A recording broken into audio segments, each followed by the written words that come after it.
Hello everyone and welcome back to Radiant Moon Tarot. My name is Victoria and we've got your daily reading here for Wednesday, July 31st of 2024. If you're new to my channel, Wednesdays is the day where we bring out messages of positivity, motivation, inspiration, perhaps some messages from spirit, maybe some enlightenment, and maybe even a heads up for some people as well. So we're open to whatever messages that are coming our way today. We're not trying to predict the energy of the day, just some overall guidance.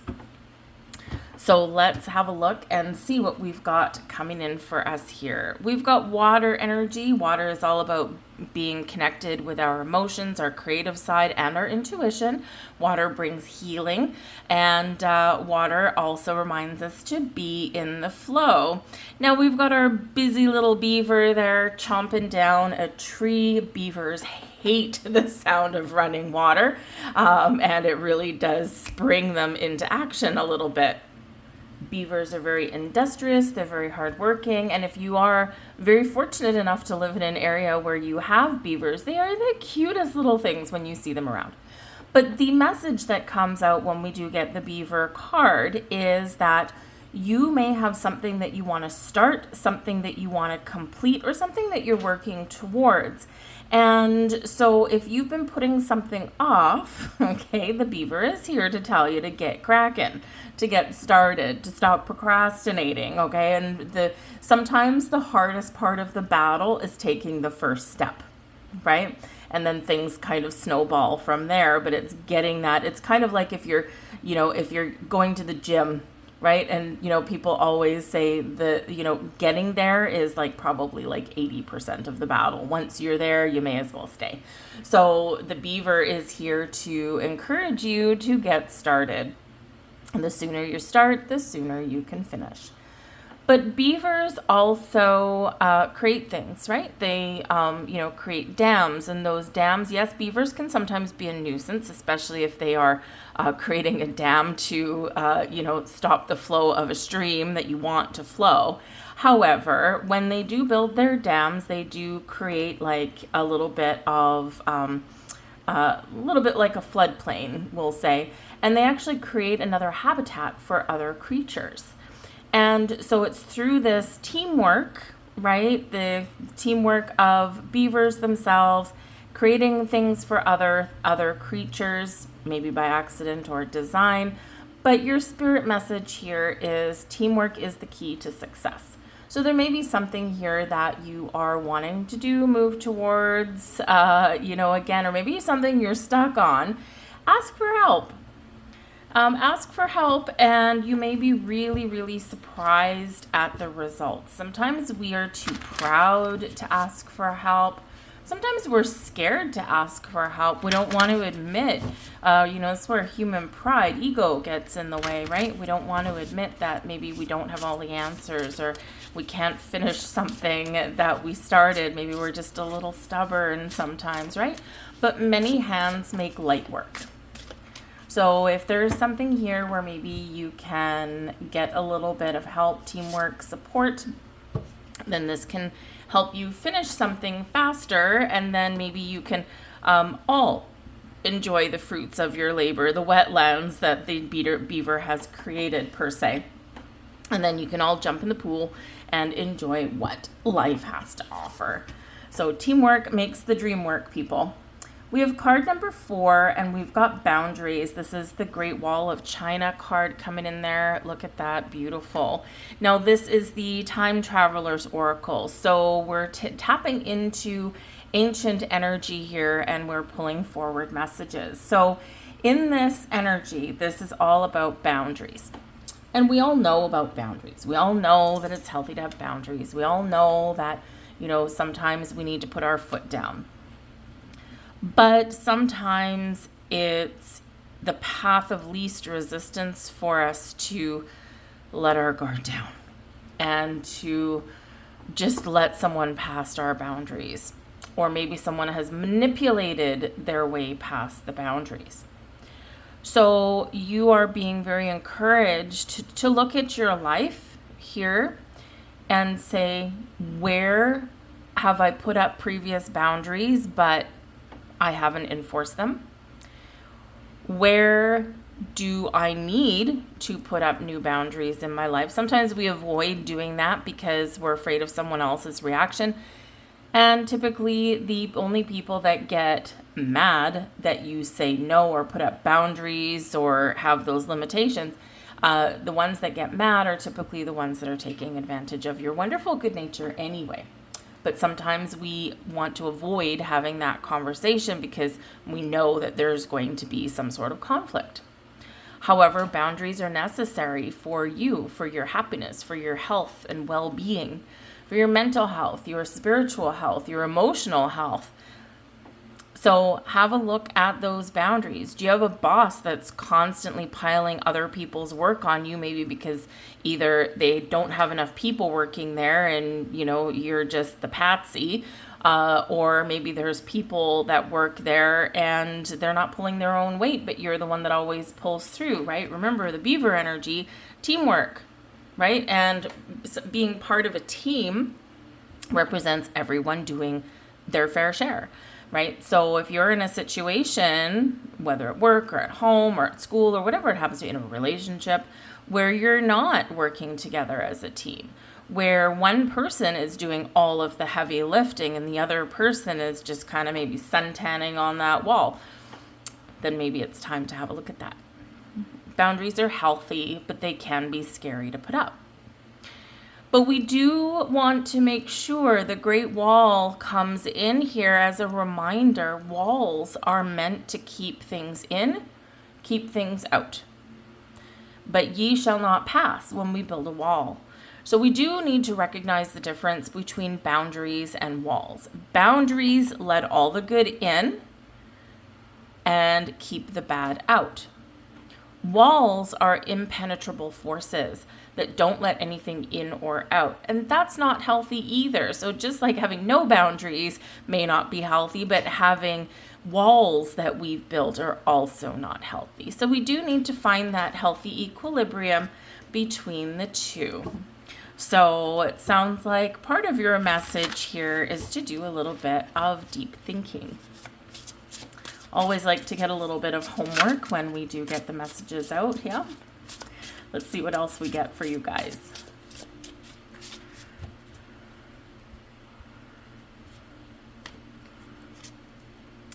And we have the Eight of Swords, the Tower. Oh, we're going to shake things up a little bit here. And the Knight of Swords. What do you need to break free from? What is working in your life? What is not working in your life? Where do you feel trapped, restricted, stuck? Where are you wrapped up in fear? The Tower right here in the middle says it's time to let something go. It's time to do something different. It's time to clear the path for a different, a better direction. Time to clear the path for something new. Whenever we do get the Tower, this does bring shakeups and breakups. It brings a crumbling of old, outdated beliefs or structures. It does bring about this massive release of energy. But because we've got the Eight of Swords that's right before that, this is a self-imposed restriction in the energy, right? And we've got this woman or person, whatever she is, he is, on this island surrounded by swords. Now the swords are all facing down, so the swords cannot actually hurt. And if we really do look closely, this person is not entirely surrounded by those swords. Blindfolded, a little bit bound, but there's a way out. And this is quite often has to do with us and our own energy. Sometimes we feel like we're stuck. And we're only stuck because we have convinced ourselves that we are. Sometimes there's fear. Sometimes we don't doubt. We don't believe in ourselves the way we should. Sometimes other people may get in our heads a little bit.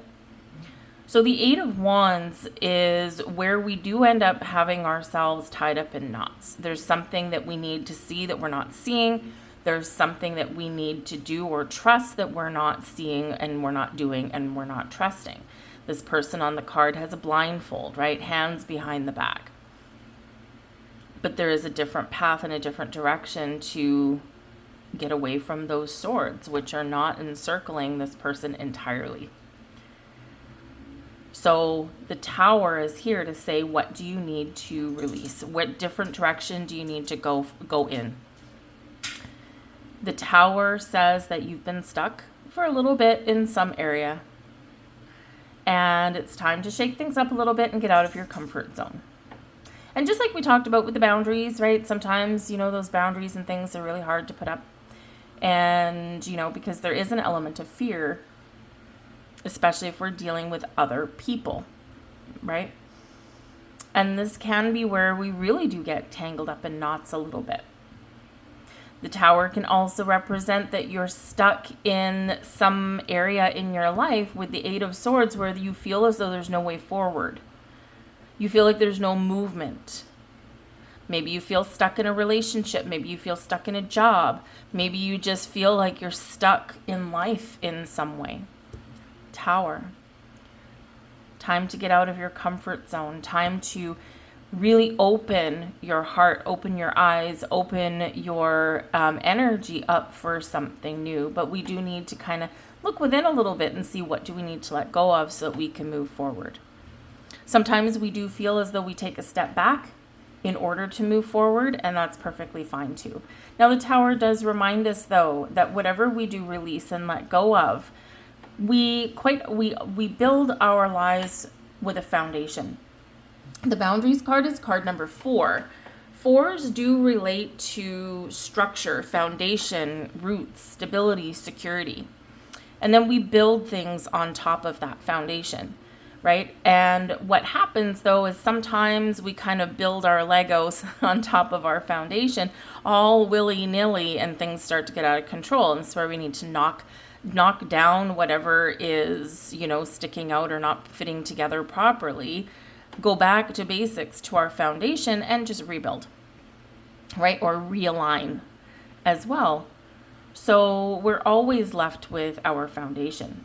Our knowledge, our experiences, our beliefs, our values, all of that. But we need to make the path. We need to make a path. We need to make room for something better, for something new, even if it's new ways of thinking, even if it's new lines of communication, if it's new people, new opportunities, whatever it is. The Knight of Swords is here that says once we see the truth, once we gain clarity, perspective, or once we, really make an effort to get out of our comfort zone, leave something behind, we're off to the races. The Knight of Swords is an energy of action. I know what I want and I'm going to go get it. I'm very decisive. I'm making some moves here, and I'm moving forward in a very quick, very exciting kind of way. So first we're stuck, then we have a release, and then we propel forward. And again, this can be in any area of your life right now. And it's really actually kind of a good message because we are heading into a brand new month. We're in fire season right now. We're in Leo season. We're heading into Virgo season, right? So some earthly energy is coming in there as well. But we've got a new moon coming up pretty quick. That new moon is in Leo. What new do you want? Right? It's an opportunity to boldly follow your goals, your dreams. We've got the Lionsgate portal that is coming in here as well, right? That Lionsgate portal is open right now, but the big day, the big show is on the 8th of August. Great day for manifesting your goals and dreams, harnessing your unlimited potential, your infinite potential. And there's that Knight of Swords. I can do it. I'm going. I'm making decisions, and I'm moving forward. I'm not going to let anything hold me back anymore. We have card 666, I am centered. Now, no, 666 is not an evil number. It is not an evil card, okay? Number one, of course, it does have some religious connotations to it, but also there is a lot of debate around whether it's been misinterpreted. However, in numerology and angel numbers, sixes come out after a time of turbulence. It's representing peace and moving forward. So I am centered, a wake-up call for you to re-examine your current situation and change the direction of your thoughts so you can raise your vibration to a more positive frequency. That kind of sums up everything that we've been talking about here, doesn't it?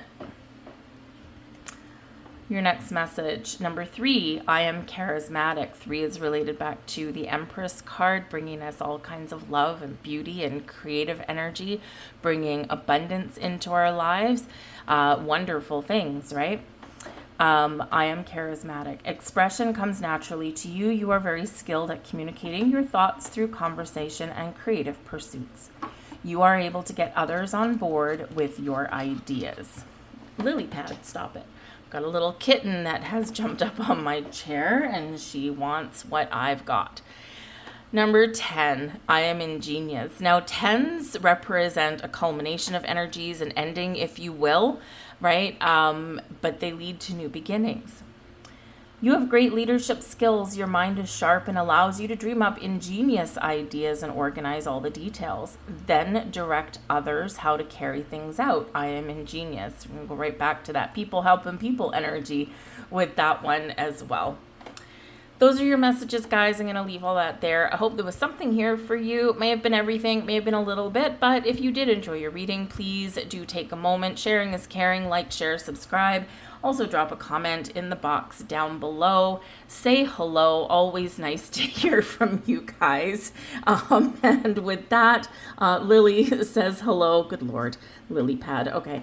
She says hello, obviously. And we're going to sign off. So have a great day, you guys. I'll see you later. Bye.